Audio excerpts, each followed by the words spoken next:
ఆయన మాటలు నువ్వేం పట్టించుకోకు సంజు. సీతమ్మ అన్ని విషయాల్లో పెద్ద అడ్డుపుల్లలా నుంచుంటుంది పిన్ని. నాకే వార్నింగ్ ఇస్తుంది. నీకే కాదు, మాకు అడ్డుపుల్లలానే తయారైంది. ఎవరు ఎంత అడ్డుపడినా నేను అనుకున్నది నెరవేర్చుకొని తీరుతాను. నేనొక విషయం అడిగిన సంజు. అడగండి పిన్ని. ఆది మీద నీకున్నది ప్రేమ కాదు, ప్రేమతో కూడిన పిచ్చి. ఎందుకంత ఇష్టం?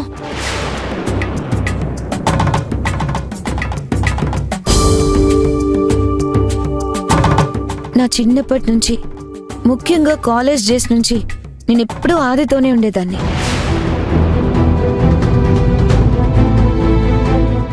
వాడు నా మీద విపరీతమైన కేరింగ్ తీసుకునేవాడు. అందుకే ఆది అంటే పిచ్చి నాకు. అంతేకాదు, ఫ్రెండ్స్ అందరం వెకేషన్కి ఒక ఫంక్షన్కి వెళ్ళాం. అక్కడ ఒక కొండెక్కాం. అక్కడ ఒక రాయి మీద పడుకొని రిలాక్స్ అవుతుండే ఒక పాము వచ్చింది. అప్పుడు నాకేం కాకూడదని ఆది నన్ను ఎత్తుకున్నాడు.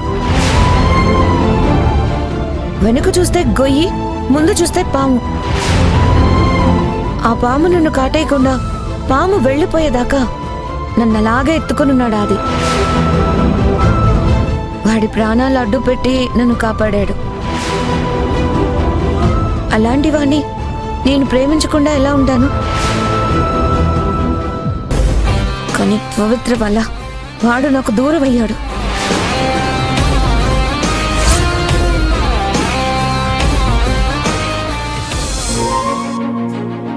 పవి, పవి, పవి బాయ్. నేను ఆఫీస్కి వెళ్ళొస్తాను.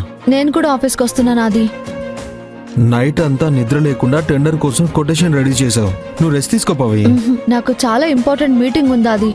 నాకు తీరిగ్గా ముచ్చట్లు పెట్టుకునే టైం కూడా లేదు. రా వెళ్దాం, రా.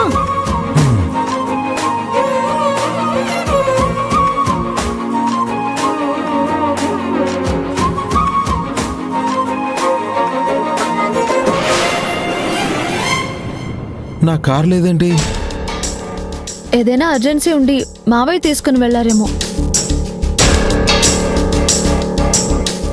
పవి, నాన్న ఇంట్లోనే ఉన్నారు కదా. మావయ్య, నేను మళ్ళీ కాల్ చేస్తాను. ఏంటమ్మా? మీరెవరికైనా ఆది కారిచ్చి పంపారా? ఆది కారా? నేనేం ఇవ్వలేదమ్మా. దేనికి? మీటింగ్కి టైం అవుతుంది మావయ్య, అర్జెంటుగా ఆఫీస్కి వెళ్ళాలి. చూస్తేనేమో ఆది కారు లేదు.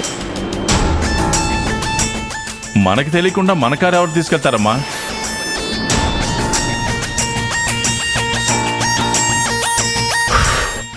పవి, కార్ సంగతి తర్వాత. నేను క్యాబ్ బుక్ చేస్తాను, త్వరగా వెళ్దాం.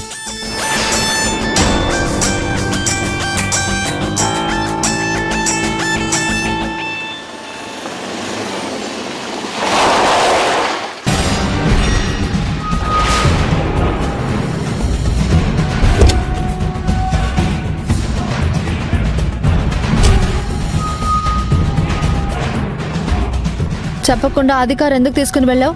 నేను ఇంట్లో మనిషినే కదా. 10 నిమిషాలు కారు తీసుకెళ్తే తప్పేంటి? అది కూడా చెప్పాలా?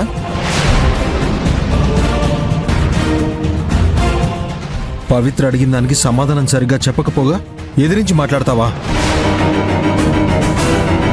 మర్యాదగా తనకి సారీ చెప్పు. అయినా ఆవిడ మాత్రం తక్కువ?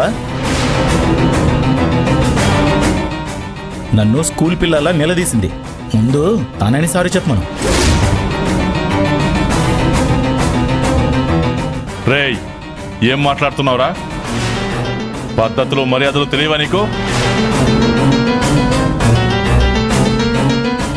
రే విక్రమ్, అడగకుండా ఆది కారు తీసుకెళ్ళడం మొదటి తప్పు.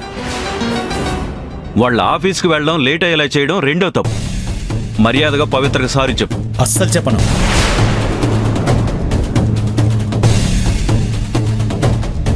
ఇంకొకసారి ఈ కారు నేను ముట్టుకోను. ఈ ఇంట్లో నేను ఎప్పటికీ పరాయవాన్నే.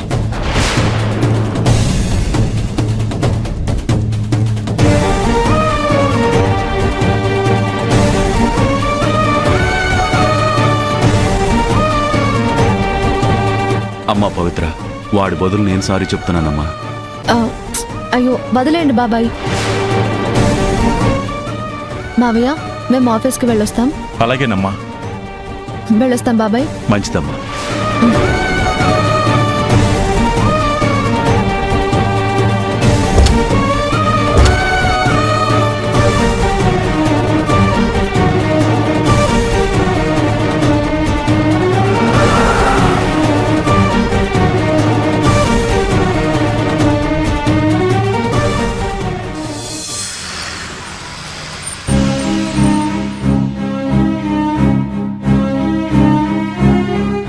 ఆఫీస్కి నువ్వెందుకు వస్తున్నావు పవి?